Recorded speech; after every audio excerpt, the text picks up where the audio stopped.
Welcome to A edu. और ए edu के हमारी इस यूट्यूब चैनल में आप सभी का स्वागत है। तो देखिए, हम लोगों ने जो शुरुआत किया था इंडियन पॉलिटी अर्थात भारतीय राज्य व्यवस्था के एम लक्ष्मीकांत और जो हमारा लूसेंट है, ये छठा एडिशन है, लेटेस्ट एडिशन। तो इनको पूरा कंप्लीट हम लोग करेंगे, जिसका पहला भाग हम लोगों ने देखा था। इस दूसरे भाग में हम लोग क्या देखेंगे, संविधान सभा की कार्यप्रणाली, उसका गठन और उसके इतिहास के बारे में। ये इसका पहला भाग होगा और इसके बाद हम लोग इसका दूसरा भाग देखेंगे। तो संविधान सभा की कार्यप्रणाली एवं गठन। देखिए, सबसे पहले तो जो लोग इस वीडियो को देख रहे हैं वो इस चैनल को ज़रूर सब्सक्राइब कर लेंगे और साथ ही साथ इसे दूसरे ग्रुप में भी शेयर कर देंगे, ताकि ये बहुत इम्पोर्टेंट कंटेंट है। जिन्हें आवश्यकता होगी उन्हें आसानी से ये चीज़ें मिल जाएगी। तो एक एक चीज़ हम लोग पढ़ेंगे और कमेंट ज़रूर करेंगे कि ये सेशन कैसा लगा। तो चलिए शुरुआत करते हैं इस संविधान सभा की कार्यप्रणाली और उसके गठन को। संविधान सभा की कार्यप्रणाली, गठन, इतिहास जो कहें, ये इसका पहला पार्ट है। नेक्स्ट वीडियो में इसका दूसरा पार्ट हम लोग भेजेंगे। देखिए, सबसे पहले हम लोग इसका एक ओवरव्यू ले लें। तो जो भारत का संविधान था, उसको निर्माण करने के लिए एक संविधान सभा का गठन किया गया था। इस संविधान सभा का जो गठन किया गया था उसे कैबिनेट मिशन के तहत गठन किया गया था। कैबिनेट मिशन के तहत ही इसका गठन हुआ था। हालांकि इसके लिए 1942 ईस्वी में जो Cripps mission sir Stanford Cripps के अध्यक्षता में आया हुआ था, तो वहीं से इसकी शुरुआत हो चुकी थी। तो सबसे पहले यहाँ पे देखिए, एक एक पॉइंट हम लोग देखेंगे कि भारत के लिए जो संविधान सभा का गठन किया गया था वह जुलाई अगस्त 1946 ईस्वी में कैबिनेट मिशन की संस्तुतियों के आधार पर किया गया था। कैबिनेट मिशन के रचना के आधार पर इसका किया गया था। तो वो कब आया था? जुलाई अगस्त 1946 ईस्वी में। तो इसमें 3 मेंबर थे, sir Stanford Cripps, Lord Patrick Lawrence और A B. Alexander. Sir Stanford Cripps, Lord Patrick Lawrence और ए.बी. अलेक्जेंडर भारत के लिए संविधान सभा की स्थापना के लिए, चूँकि संविधान की स्थापना करने के लिए एक संविधान सभा का गठन करना था, और संविधान सभा के गठन करने के लिए सबसे पहला विचार किसने दिया? तो सबसे पहला विचार आया स्वराज पार्टी के द्वारा। स्वराज पार्टी को 1924 ईस्वी में इसने सबसे पहला विचार दिया कि एक संविधान सभा का गठन होना चाहिए। और इसके बाद 1934 ईस्वी में 10 बरस के बाद एम.एन. रॉय अर्थात मानवेंद्र नारायण राय, इन्होंने, जो कि एक वामपंथी नेता थे, तो इनके द्वारा भी एक विचार दिया गया 1934 ईस्वी में। फिर उसके बाद 1934 के बाद एक और विचार आया था, जो हम लोग देखें यहाँ पे।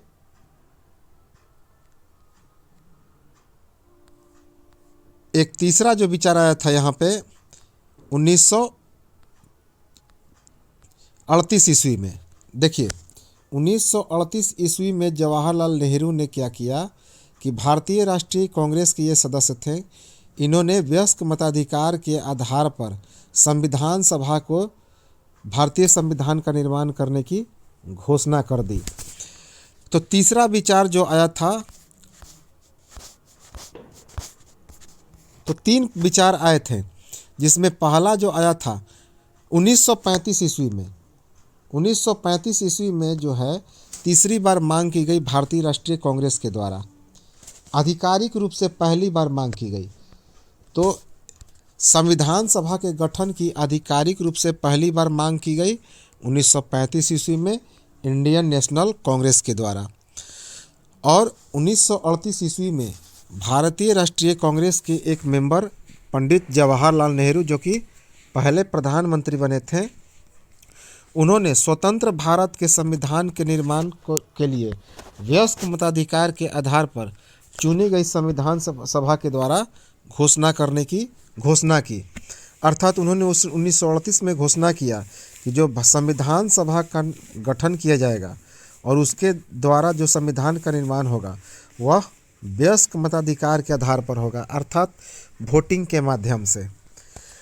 तो सबसे पहले 1924 ईस्वी में संविधान सभा को गठन करने का विचार किसके पास आया? स्वराज पार्टी के द्वारा।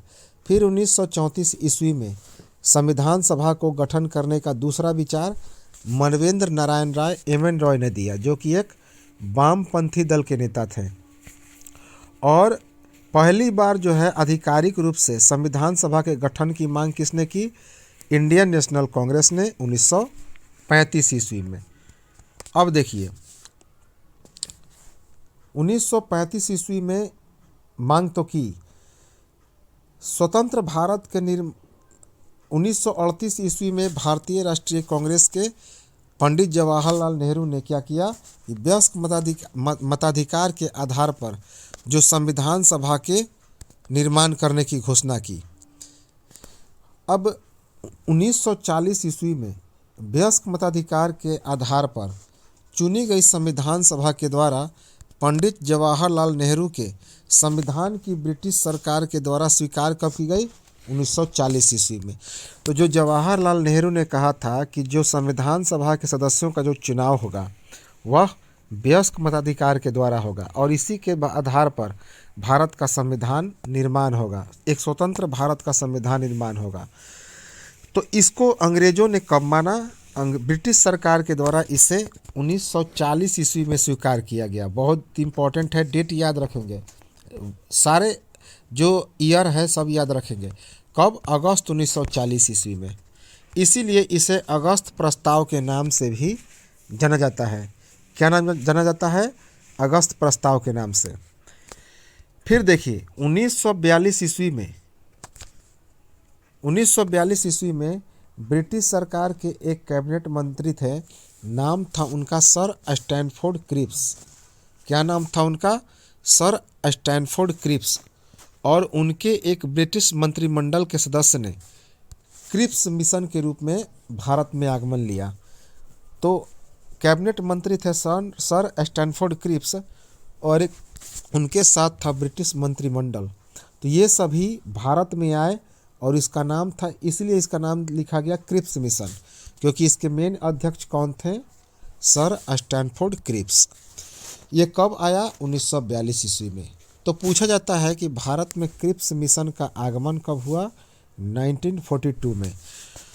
यह भारत आया था एक स्वतंत्र संविधान के निर्माण के लिए ब्रिटिश सरकार के एक प्रारूप प्रस्ताव के साथ।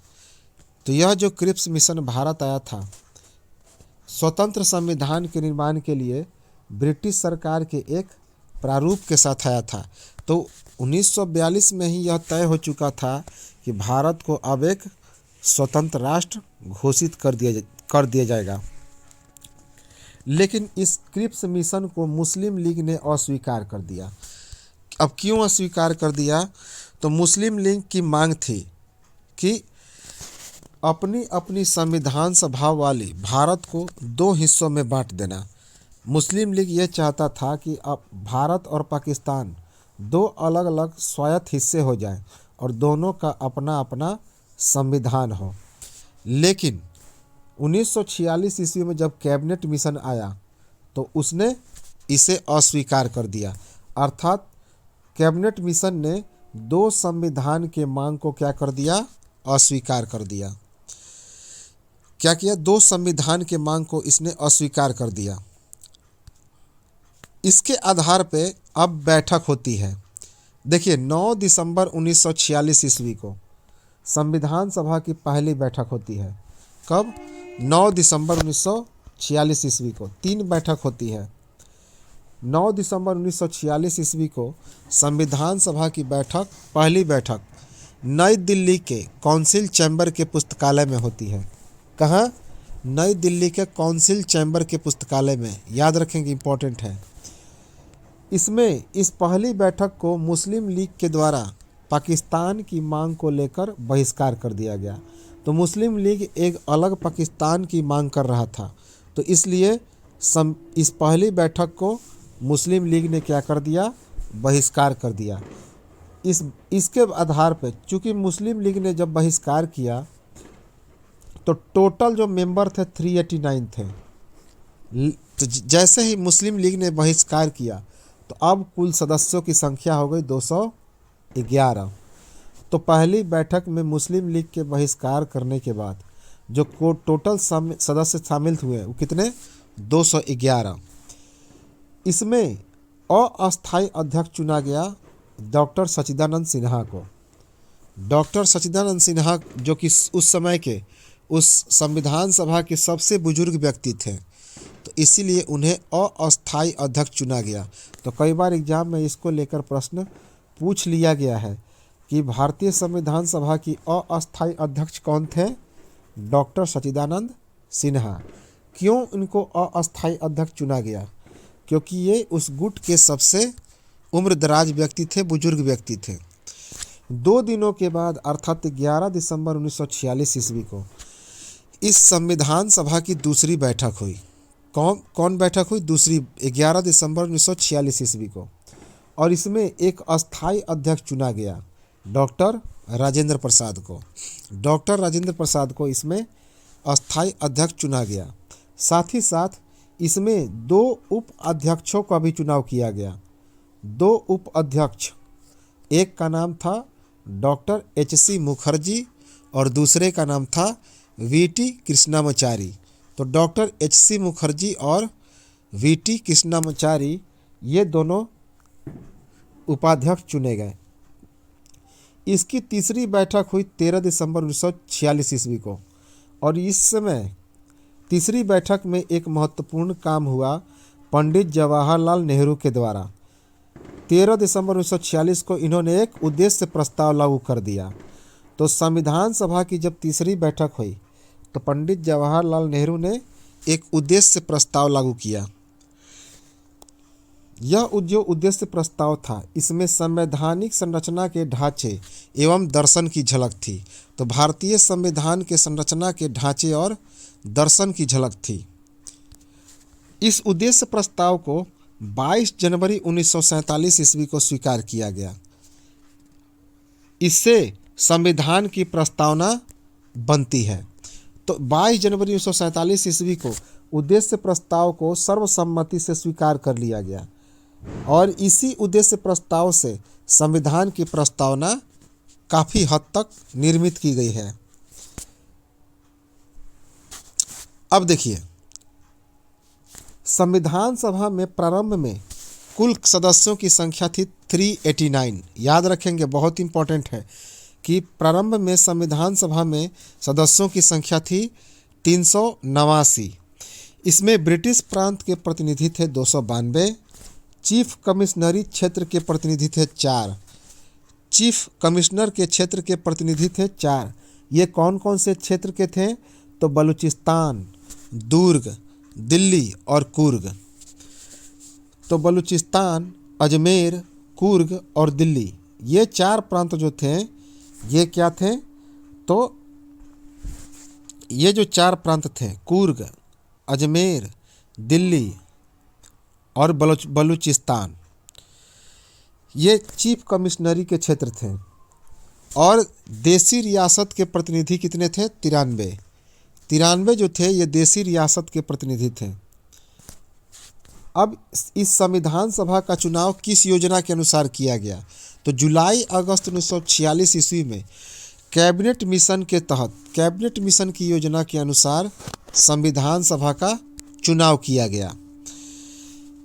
इसमें संविधान सभा के चुनाव में प्रांतों के लिए चुनाव किया गया। कितना? 389 सदस्यों में से प्रांतों के लिए 296 सदस्यों के लिए चुनाव हुआ। अब देखिए, प्रत्येक 10 लाख की आबादी पर एक कैंडिडेट को चुना जाना था। 10 लाख की आबादी पर। अब उस समय जनसंख्या थी भारत की 389 लाख। तो टोटल जो मेंबर बने कितने, 389। तो प्रांतों के लिए इसमें 296 सदस्यों के लिए ही चुनाव हुआ। और इनका जो चुनाव हुआ विभिन्न प्रांतों की विधानसभाओं के द्वारा हुआ। कैसे हुआ? तो इनका चुनाव विभिन्न प्रांतों की विधान सभाओं के द्वारा हुआ। तो याद रखेंगे कि टोटल 389 सदस्यों में से प्रांतों के लिए कितने निर्धारित सदस्यों के लिए चुनाव हुआ? 296। और इनका जो चुनाव हुआ विभिन्न प्रांतों की विधानसभाओं के द्वारा हुआ। अब देखिए इसमें ये जो संविधान सभा की प्रांतों में चुनाव हुआ, इसमें निर्वाचित जो स्वतंत्र उम्मीदवार थे, कितने कितने उम्मीदवार जो हैं स्वतंत्र रूप से निर्वाचित हुए? तो सबसे पहले कांग्रेस को 208 सीटें मिली। कांग्रेस के कितने सदस्यों का निर्वाचन हुआ? 208। मुस्लिम लीग को 73 सीट मिला और अन्य को 15। तो याद रखेंगे कि जो कांग्रेस था उसे 208, मुस्लिम लीग को 73 और बाकी जो अन्य थे उनको 15 सीटें मिली। अब संविधान सभा में हैदराबाद का जो देसी रियासत था वह शामिल नहीं हुआ। तो बार बार एग्जाम में पूछा जाता है कि संविधान सभा में कौन सा देसी रियासत शामिल नहीं हुआ? तो हैदराबाद। याद रखेंगे ये जो संविधान सभा में प्रतिनिधित्व होता था तो प्रांतों या देसी रियासतों की उनकी जनसंख्या के आधार पर होता था।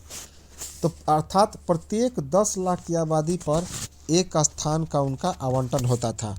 तो बहुत इम्पोर्टेंट है। अभी हमने देख लिया कि जो प्रांतों या देसी रियासत थी उनकी जनसंख्या के आधार पर सदस्यों का चुनाव होता था। अर्थात प्रत्येक 10 लाख की आबादी पर एक स्थान का आवंटन होता था। संविधान सभा में कौन कौन से प्रांतों का प्रतिनिधित्व किया गया? तो 3 प्रमुख समुदाय मुस्लिम, सिख और साधारण के जनसंख्या के आधार पर यह क्या किया गया? तो संविधान सभा में प्रांतों का प्रतिनिधित्व किया गया। तो संविधान सभा में कौन कौन से प्रांतों का प्रतिनिधित्व हुआ? तो 3 प्रमुख समुदाय, एक मुस्लिम, सिख और तीसरा साधारण। याद रखेंगे। अब देखिए कि संविधान सभा में जो मतदान की प्रणाली हुई वह किस प्रकार के मतदान की प्रणाली थी? एकल संक्रमणीय मत के माध्यम से समानुपातिक प्रतिनिधित्व के तरीके से। तो यह जो चुनाव हुआ था संविधान सभा का वह एकल संक्रमणीय मत के माध्यम से समानुपातिक प्रतिनिधित्व के तरीके से हुआ था। अर्थात प्रत्येक समुदाय के प्रतिनिधियों का चुनाव प्रांतीय असेंबली में उसी समुदाय के सदस्यों से हुआ था। अर्थात जैसे कि मान लेते हैं कोई मुस्लिम लीग का था तो उसका चुनाव मुस्लिम लीग के सदस्यों के द्वारा ही हुआ। जो सिख थे तो उनका चुनाव सिख के द्वारा ही हुआ। अब देखिए देसी रियासतों के प्रतिनिधियों का चयन जो है वह देसी रियासतों के प्रमुखों के द्वारा हुआ। जो देसी रियासत के प्रतिनिधि थे उनका भी चुनाव देसी रियासत के प्रमुखों के द्वारा किया गया। संविधान सभा के सदस्यों का जो चयन किया गया वो अप्रत्यक्ष रूप से चयन किया गया। बहुत इम्पोर्टेंट है कि जो संविधान सभा के सदस्यों का चयन किया गया अप्रत्यक्ष रूप से प्रांतीय व्यवस्थापिका सदस्यों के द्वारा सीमित मताधिकार के आधार पर किया गया। सीमित मताधिकार के आधार पर। अब पूछा जाएगा कि संविधान सभा का स्वरूप कैसा था? तो आंशिक रूप से चुनी हुई और आंशिक रूप से यह एक नामांकित निकाय थी। तो संविधान सभा जो था वह एक आंशिक रूप से चुनी हुई और आंशिक रूप से एक नामांकित निकाय था। अब पूछा जाएगा कि संविधान सभा के चुनाव में कौन कौन लोग शामिल हुए? तो हिंदू भी शामिल हुए, मुस्लिम भी शामिल हुए, सिख भी शामिल हुए, पारसी भी शामिल हुए, आंग्ल भारतीय भी शामिल हुए, भारतीय ईसाई भी शामिल हुए, SC ST अर्थात अनुसूचित जाति और अनुसूचित जनजाति भी शामिल हुए और महिलाएं भी शामिल हुई। लेकिन याद रखेंगे महात्मा गांधी इसमें शामिल नहीं हुए। तो संविधान सभा में महात्मा गांधी शामिल नहीं हुए। और अभी हमने बताया कि संविधान सभा के 4 जो मुख्य कमिश्नरी क्षेत्र थे, दिल्ली, अजमेर, कुर्ग और बलूचिस्तान। संविधान सभा की दूसरी बैठक में एक संवैधानिक सलाहकार का चुनाव किया गया। उनका नाम था BN राव। क्या नाम था उनका? BN राव संवैधानिक सलाहकार बने थे। इसमें कुछ इम्पोर्टेंट महिलाएं भी शामिल हुई थी। हालांकि टोटल 15 महिलाओं को शामिल किया गया था। हम लोग इसको आगे देखेंगे कि पूरा जो 15 महिलाएं थी उन सभी का नाम हम लोग देखेंगे। जैसे इम्पोर्टेंट पूछा जाता है हंसा मेहता, सुचित्रा कृपलानी, सरोजिनी नायडू, विजया लक्ष्मी पंडित, राजकुमारी अमृता कौर। तो ये सभी जो थी महत्वपूर्ण महिलाएं थी जो संविधान सभा में शामिल हुई थी। तो बहुत इम्पोर्टेंट हुआ ये संविधान सभा की कार्यप्रणाली और गठन और इसके इतिहास के बारे में। ये हमारा इसका पहला वीडियो था। नेक्स्ट वीडियो में इसको हम लोग चर्चा करेंगे और दूसरे भाग को देखेंगे। तो सेशन अच्छा लगा हो तो ज़रूर कमेंट करें और इसे 2-3 बार रिपीट करके सुन लें। दिमाग में यह चीज़ें आसानी से फिट हो जाएंगी। तो चलिए मिलते हैं हम लोग नेक्स्ट वीडियो में। तब तक नमस्कार, जय हिंद।